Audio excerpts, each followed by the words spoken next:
Injury alert! Dalawang magagaling na middle blockers injured bago pa man magsimula ang liga. College team binutata ang isang pro team. Simulan natin ang update sa Akari Cup 2024. Ang Adamson University Lady Falcons ay nagpaparamdam na bago ang kampanya nito sa UAAP Season 86 Women's Volleyball Tournament. Ipinakita ng Lady Falcons ang maturity beyond years kontra sa nakakamanghang professional club team na Akari Chargers. Matapos nila itong patumbahin sa scores na 25-19, 29-27, 21-25, 23-25, 15-9 para maiuwi ang inaugural Akari Cup Miyerkules sa Adamson Gym.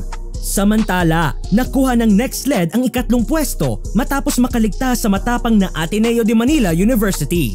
16-25, 25-21, 25-18, 25-17. Usapang PNVF Champions League naman tayo. Unti-unti nang nakukuha ng Cherry Tigo ang momentum na kailangan nito sa PNVF Champions League nang magwagi ang crossovers kontra Petrogas. 25-23, 25-9, 23-25, 25-17 sa Rizal Memorial Coliseum kagabi.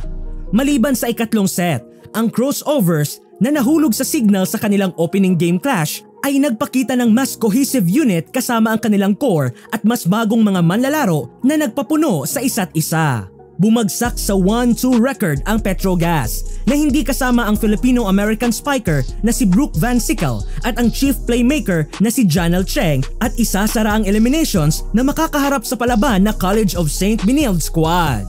Ang Cherry Tigo ay susubukan na mapanatili ang kanilang momentum sa pagharap nito sa huling elimination assignment na Philippine Army ngayong araw bago tumungo sa semifinals.